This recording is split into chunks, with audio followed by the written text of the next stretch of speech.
രക്ഷകൻ നീതിயின் സൂര്യനായി തേജസ്സിൽ വെളിപ്പെടുമേ. എൻ പ്രിയ രക്ഷകൻ നീതിயின் സൂര്യനായി തേജസ്സിൽ വെളിപ്പെടുമേ. താമസമെന്നിയേ മേഘത്തിൽ വരും താൻ, താമസമെന്നിയേ മേഘത്തിൽ വരും താൻ. കാന്തയമെന്നെയും ചേർത്തിടും നിശ്ചയമായി, കാന്തയമെന്നെയും ചേർത്തിടും നിശ്ചയമായി. എൻ പ്രിയ രക്ഷകൻ നീതിயின் സൂര്യനായി തേജസ്സിൽ വെളിപ്പെടുമേ.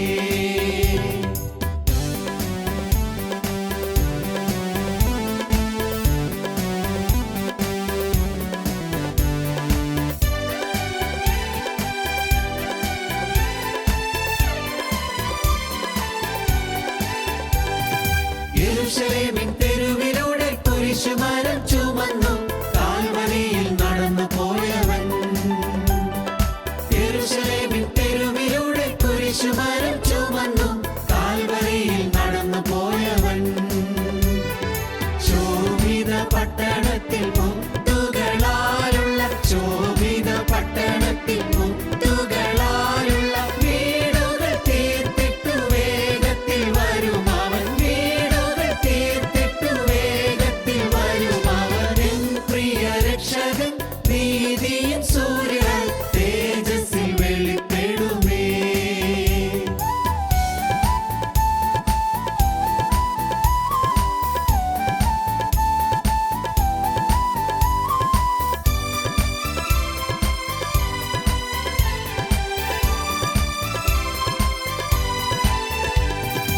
ആനന്ദപുരത്തിലെ വാസം ഞാൻ ഓർക്കുമ്പോൾ ഇഹത്തിലെ കഷ്ടം സാരമോ.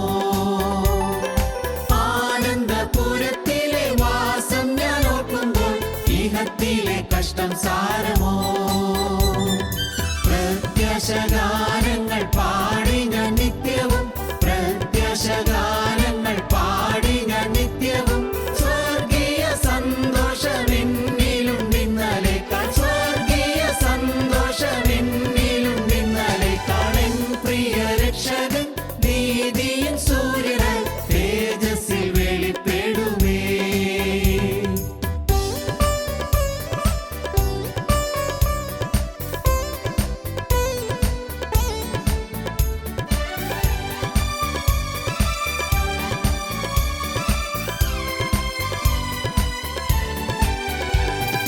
നീതി സൂര്യൻ വരുമ്പോൾ തൻ പ്രഭയും കാന്തിയാലും ഇരുൾ നിറം മാറിടുമേ. നീതി സൂര്യൻ വരുമ്പോൾ തൻ പ്രഭയും കാന്തിയാലും ഇരുൾ നിറം മാറിടുമേ. രാജരാജ പ്രതിമയെ ധരിപ്പിച്ചിട്ടെന്നെ തൻ, രാജരാജ പ്രതിമയെ ധരിപ്പിച്ചിട്ടെന്നെ തൻ. കൂടവേ ഇരുത്തുന്ന രാജാവ് വേഗം വരും, കൂടവേ ഇരുത്തുന്ന രാജാവ് വേഗം വരും. എൻ പ്രിയ രക്ഷകൻ നീതിயின் സൂര്യനായി തേജസ്സിൽ വെളിപ്പെടുമേ.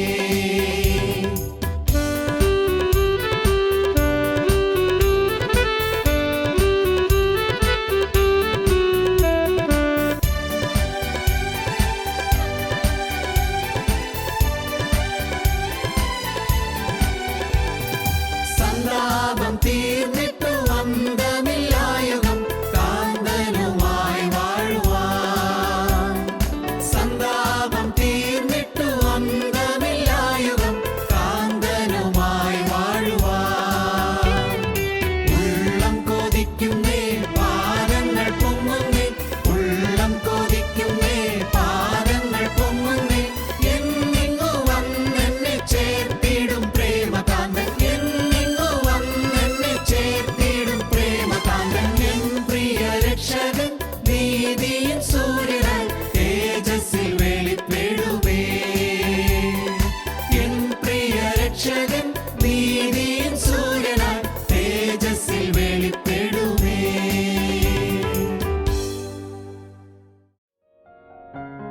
ഞങ്ങളും ക്രൂശിക്കപ്പെട്ട ക്രിസ്തുവിനെ പ്രസംഗിക്കുന്നു.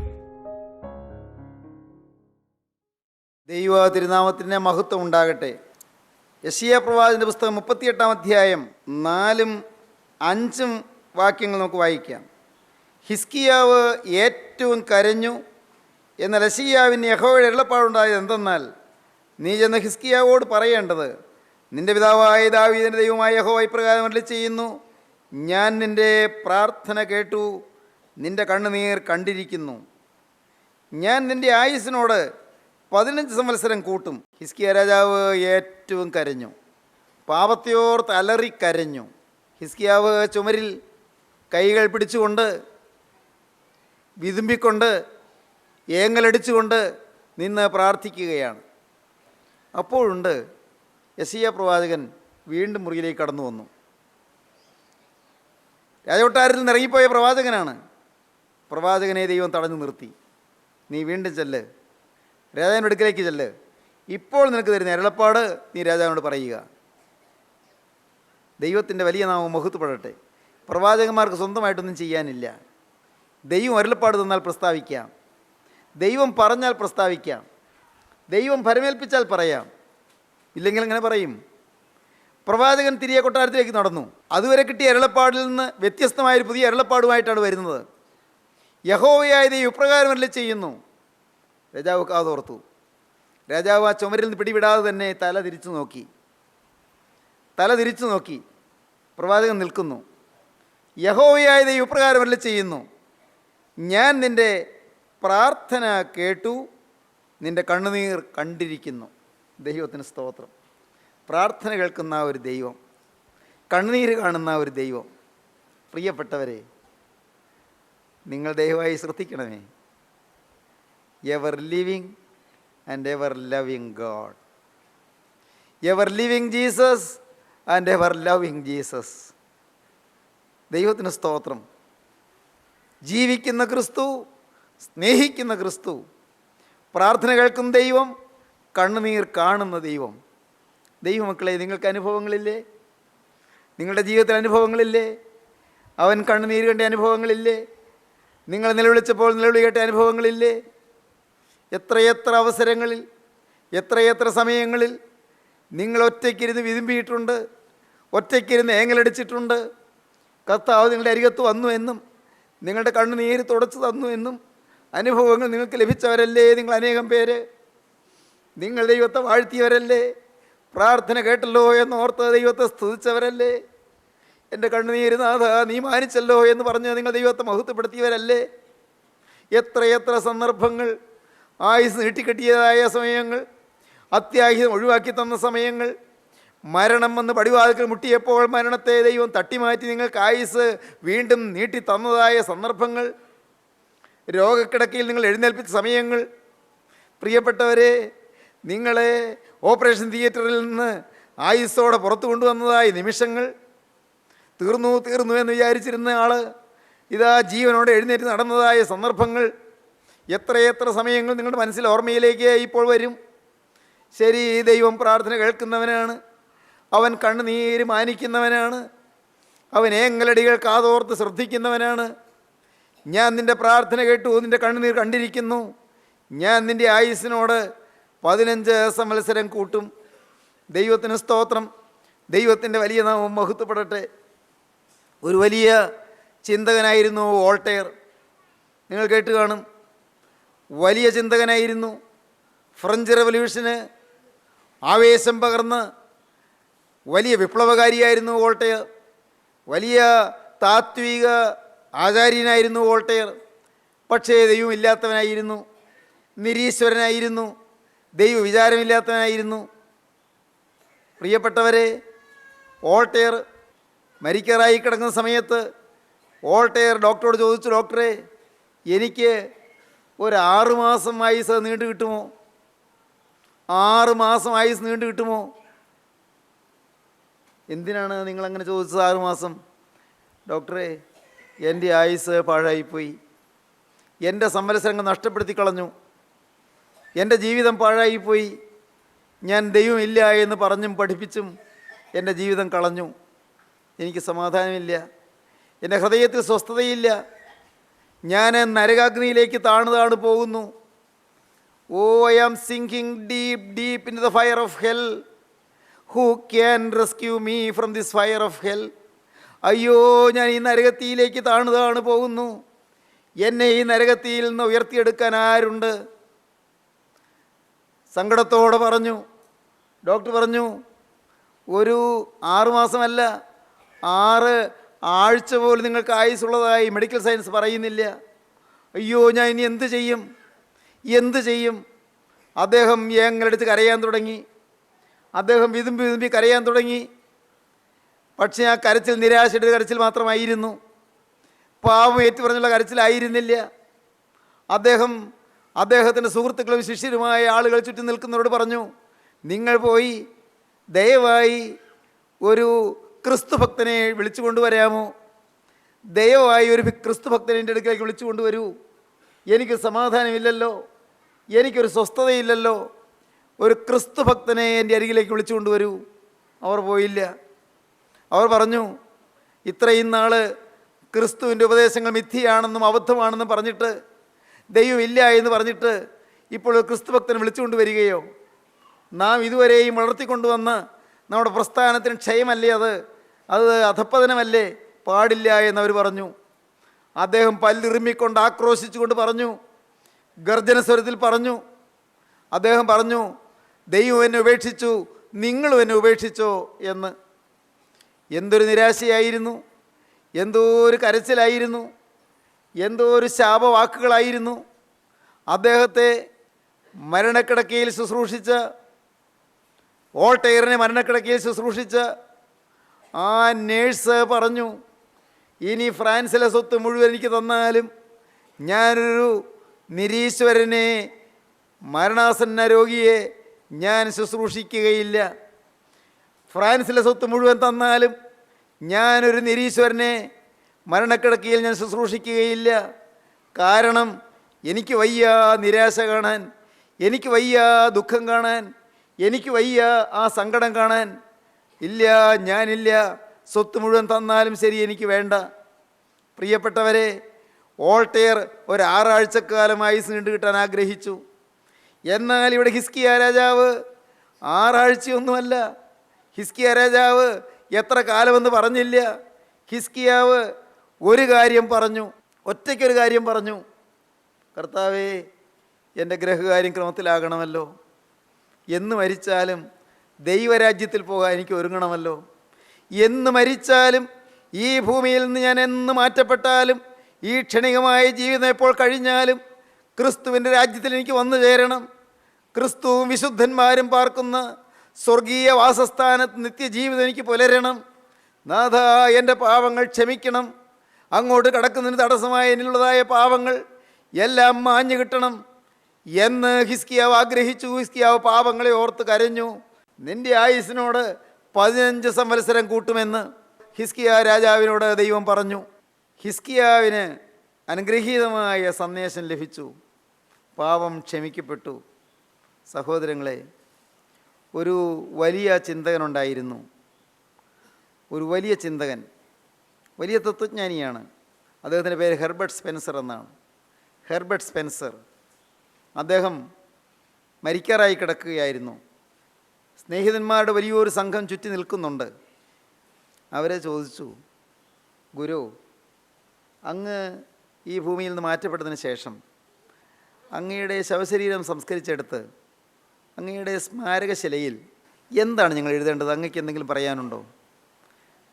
ഒരു സ്മാരകമായിട്ട് ആ കല്ല് സ്ഥാപിക്കുമ്പോൾ ആ കല്ലിൽ അതിലെന്താണ് ഞങ്ങൾ എഴുതി വയ്ക്കേണ്ടത്? അദ്ദേഹം പറഞ്ഞു, കുറേ നേരം ആലോചിച്ചതിന് ശേഷം പറഞ്ഞു, കണ്ണ് ഈറിനണിഞ്ഞുകൊണ്ട് പറഞ്ഞു, 2 വാക്ക് എഴുതിയാൽ മതി, 2 വാക്ക് എഴുതിയാൽ മതി, മോസ്റ്റ് അൺഹാപ്പി. ഒട്ടേറെ പ്രശസ്തി നേടിയ വിസ്തൃതനായ ദാർശനികൻ മരിക്കാൻ നേരത്ത് പറയുന്നത്, ആകെയുള്ള ജീവിതത്തിൻ്റെ സ്വത്തായി അദ്ദേഹത്തിന് പറയാനുള്ളത് മോസ്റ്റ് അൺഹാപ്പി എന്നാണ്. ഏറ്റവും വലിയ അസന്തുഷ്ടനെന്ന്. ഏറ്റവും അസന്തുഷ്ടൻ, സന്തോഷം തെല്ലുമില്ലാത്തവനെന്ന്. പ്രിയപ്പെട്ടവരെ, നേടേണ്ടത് നേടിയോ? നേടേണ്ടത് സമാധാനമല്ലേ? നേടേണ്ടത് നിത്യശാന്തിയല്ലേ? നേടേണ്ടത് നിത്യജീവനല്ലേ? ഈ ഭൂമിയിലെ ജീവിതം താൽക്കാലികം.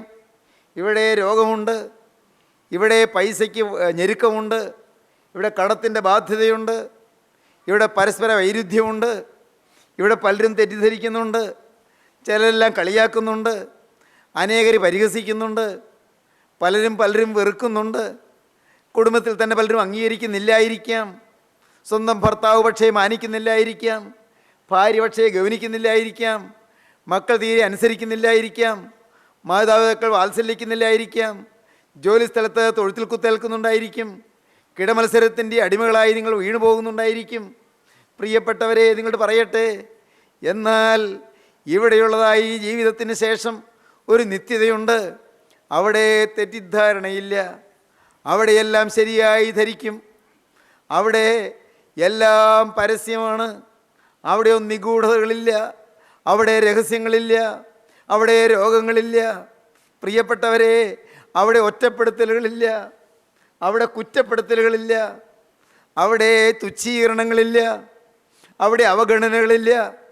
അവിടെ ജീവനുള്ള ക്രിസ്തുവിൻ്റെ സന്നിധാനത്തിൽ മേപ്പെട്ടവരങ്ങൾ സ്വർഗീയ മാലാഖമാർ സ്തുതിക്കുന്നത് പോലെ ബലഹീനരും പാപികളുമായ നാമും സ്തുതിക്കുകയാണ്. അവിടെ നാം ചേർന്ന് സ്തുതിക്കുകയാണ്. പ്രിയപ്പെട്ടവരെ, ആ മഹാസൗഭാഗ്യം, നിത്യോന്നതങ്ങളിലെ സൗഭാഗ്യ ശ്രേയസ് നിങ്ങൾക്ക് കരഗതമാക്കണമോ? ഗ്രഹകാര്യം ക്രമത്തിലാക്കിക്കൊള്ളൂ. ഗ്രഹകാര്യം ക്രമത്തിലാക്കി കർത്താവായ യേശുവിനെ നിങ്ങളുടെ ഹൃദയത്തിലേക്ക് നാഥനും കർത്താവുമായി നിങ്ങൾ എതിരേറ്റുകൊള്ളൂ. യേശു നിങ്ങളുടെ ഹൃദയത്തിലേക്ക് വരട്ടെ. യേശു നിങ്ങളുടെ ഹൃദയത്തിൽ ജീവിക്കട്ടെ. ഉയർത്തെഴുന്നേറ്റ ക്രിസ്തു നിങ്ങളുടെ മേൽ ശാശ്വത ശാന്തി പകരാൻ ഇടയാകട്ടെ. ഞാൻ വായിച്ചു, ഏറ്റവും പ്രശസ്തനായ വളരെ സുപ്രസിദ്ധനായ ഒരു സുവിശേഷകനായിരുന്നു ഡേവിഡ് ലിവിങ്സ്റ്റൺ, ഇംഗ്ലണ്ടിൻ്റെ വീരപുത്രൻ. അദ്ദേഹം ആഫ്രിക്കയിലെ കിരാതന്മാരുടെ ഇടയ്ക്ക്, കാട്ടാളന്മാരുടെ ഇടയ്ക്ക് സുവിശേഷ വേല ചെയ്യുന്നതിന് വേണ്ടി പോയി. സുവിശേഷ വേല ചെയ്യാൻ അദ്ദേഹം ആഫ്രിക്കൻ വനാന്തരങ്ങളിലൂടെ സഞ്ചരിച്ചു. അദ്ദേഹത്തിൻ്റെ കൂടെ ഒരു സ്നേഹിതനുണ്ടായിരുന്നു, സ്റ്റാൻലി. അവർ രണ്ടുപേരും കൂടെ ആഫ്രിക്കയിൽ ഒരു ഗ്രാമത്തിൽ ഒരു ചെറിയ കുടിൽ സ്ഥാപിച്ചു. ആ കൊച്ചു കുടിലുണ്ടാക്കിയതിൽ താമസിച്ചുകൊണ്ട് അവർ ഗ്രാമപ്രദേശങ്ങൾ സന്ദർശിക്കും. ഗ്രാമങ്ങൾ സന്ദർശിച്ചതിന് ശേഷം അവർ തിരികെ വരുന്നത് വനത്തിലൂടെയാണ്. വനത്തിൽ കടുവയും പുള്ളിപ്പുലിയും സിംഹവും കരടിയും എല്ലാം ഉണ്ട്. അപകടം പതിയിരിക്കുന്നുണ്ട്, പക്ഷേ അവരുടെ കയ്യിൽ തോക്കുണ്ട്. അങ്ങനെ ഒരു ദിവസം അവർ പോരുമ്പോൾ ഒരു സിംഹം അദ്ദേഹത്തെ ചാടി ആക്രമിച്ചു. അദ്ദേഹത്തിൻ്റെ ഇടത്തെ തോള് സിംഹത്തിൻ്റെ കടിയേറ്റ് കടിച്ചു തൂങ്ങി. അത് പറിഞ്ഞു തൂങ്ങിപ്പോയി. ആ തോള് തൂങ്ങിപ്പോയി. ചോര ധാരധാരിയായി ഒഴുകി. സ്റ്റാൻലി ഉടനെ തോക്കെടുത്ത് സിംഹത്തെ വെടിവെച്ചിട്ടു. പക്ഷേ ലിവിങ്സ്റ്റൺ ബോധരഹിതനായി കിടക്കുകയാണ്. സ്റ്റാൻലി വേഗം തുണി കീറെടുത്ത് ആ മുറിവ് വെച്ച് കെട്ടി ഒരു വിധത്തിൽ താങ്ങി എടുത്ത് തോളിലേറ്റി ലിവിങ്സ്റ്റനെയും കൊണ്ട് വേച്ച് നടന്ന് താമസിക്കുന്ന കുടിൽ വരെയും എത്തി. കുടിൽ വെറും തറയിൽ ലിവിങ്സ്റ്റനെ കിടത്തി. സ്റ്റാൻലി അങ്ങ് നോക്കി നിൽക്കുകയാണ്. ഇംഗ്ലണ്ടിൻ്റെ വീരപുത്രൻ അവിടെ മരണാസന്നനായി കിടക്കുന്നു. ചോര ഒട്ടേറെ വാർന്നുപോയി. വെച്ച് കെട്ടിയതിന് ശേഷം ചോര പോയില്ല, പക്ഷേ മരണാസന്നനായി അബോധാവസ്ഥയിൽ കിടക്കുന്നു.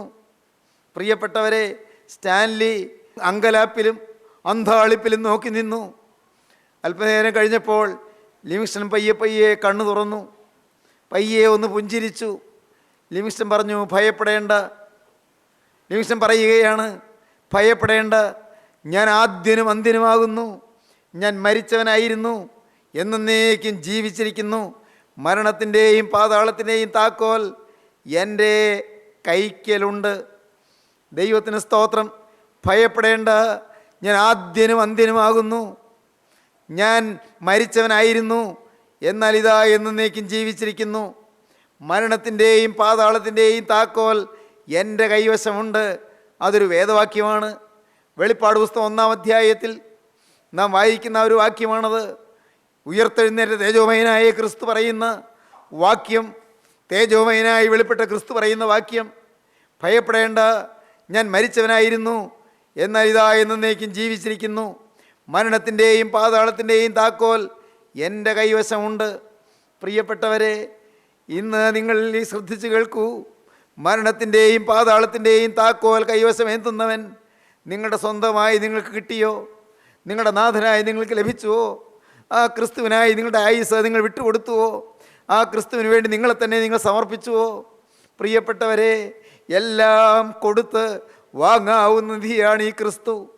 സകലവും വിറ്റ് വാങ്ങേണ്ട നിധിയാണ് ഈ ക്രിസ്തു.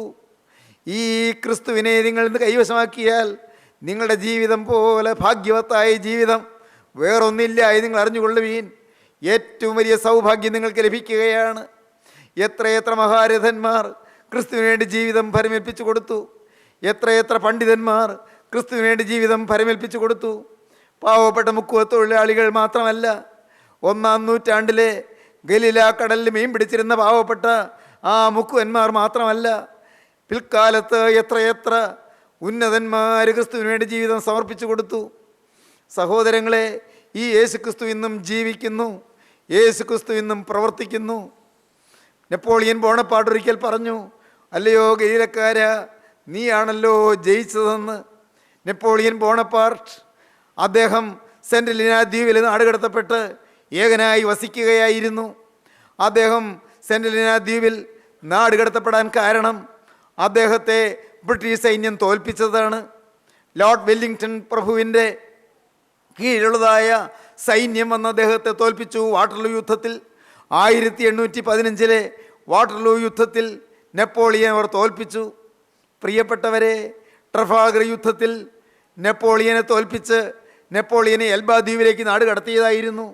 നെപ്പോളിയൻ എൽബാ ദ്വീപിൽ നിന്ന് നീന്തി ഫ്രാൻസ് തീരത്ത് വന്ന് വീണ്ടും സാമ്രാജ്യത്തിൻ്റെ അധിപതിയായി മാറിയതാണ്.